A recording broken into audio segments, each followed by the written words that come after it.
Buenas y bienvenidos a Hatchery Education. Hoy vamos a estar viendo nuestra tercera clase en este curso en donde estamos dominando el verbo to be, que es un verbo supremamente fundamental para todo el conocimiento que tenemos que desarrollar en inglés. Hoy nos vamos a centrar en los usos que tiene el verbo to be. Así que empecemos de una vez. El verbo to be presenta unas diferencias muy claras con respecto al español. Por ejemplo, hay estructuras como de cuando uno dice la edad que son incorrectas en inglés si la trasladamos tal cual como la empleamos en español. Por ejemplo, en español yo digo yo tengo 25 años. Usamos el verbo tener. En inglés no decimos tener para hablar de la edad, vamos a decir ser. Yo soy 25 años. Nos puede parecer raro, pero esa es la forma en la que ellos expresan las edades. Así que vamos a ver otras particularidades que tiene el inglés. Primero, usamos el verbo to be cuando vamos a hablar de descriptions, to define or classify the subject, and also to say what the subject is. Usamos el verbo to be para hablar de descripciones, para definir, clasificar, para decir que es un sujeto. Por ejemplo, yo puedo decir she is nice. Ella es buena gente, ella es chévere, ella es bien. Aquí estoy dándole una descripción a la persona.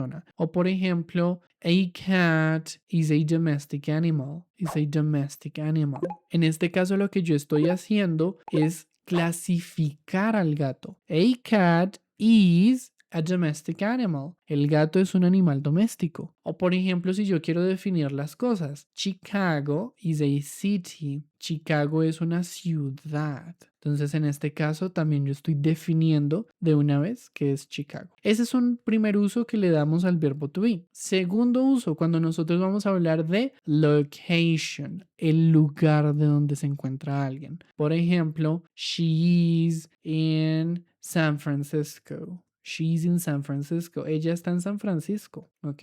Vamos a usar el verbo to be para dar a entender la locación. Otra forma en la que usamos el verbo to be es cuando vamos a hablar about the origin of the subject. Cuando hablamos del origen de la persona. Por ejemplo, digamos que alguien es de Colombia. He is from Colombia. He's from Colombia. Usamos el verbo to be. Y usamos en este caso la preposición from para decir de dónde viene algo. También, como vimos al principio del video, cuando hablamos de la edad, age. Entonces, por ejemplo, he is 25 years old. Voy a explicarte de una vez dos errores muy comunes que suelen cometer los estudiantes. Primero, dicen solamente years. He is 25 years. Esto es incorrecto. O otros dicen he is 25 old. También es incorrecto. Si tú dices solo una de estas palabras, está mal. Tengo que decirlo completo. Years old.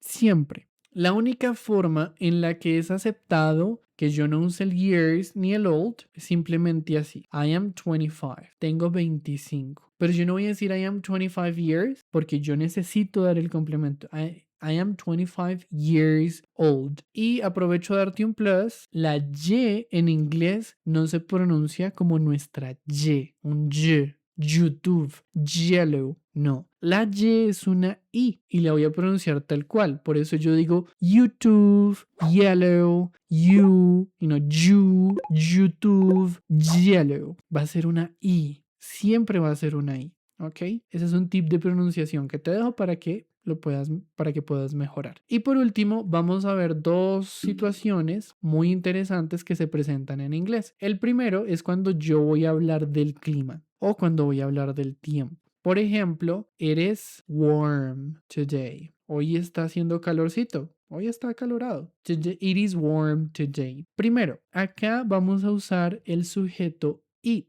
Recuerda que en nuestra clase anterior nosotros vimos que todas las estructuras en inglés o una oración va a estar compuesta de sujeto, verbo, objeto, subject, verb, object, y nunca puede faltar el sujeto. En español nosotros podemos omitir el sujeto porque nosotros tenemos algo que se llaman desinencias, es decir, las terminaciones propias del verbo me van a ayudar a mí a clasificar o entender de qué sujeto estoy hablando. Por ejemplo, si yo te digo comemos, ¿quién es el sujeto? Nosotros. Nosotros comemos. La desinencia me ayuda a entender que estamos hablando de nosotros. Sin embargo, en inglés no. Ahora, también en la clase anterior te había mencionado que el pronombre it no tiene una traducción en español porque nosotros no lo tenemos. Por lo general, en oraciones donde nosotros no especificamos un sujeto como con el clima o con el tiempo, en inglés debemos ponerle it.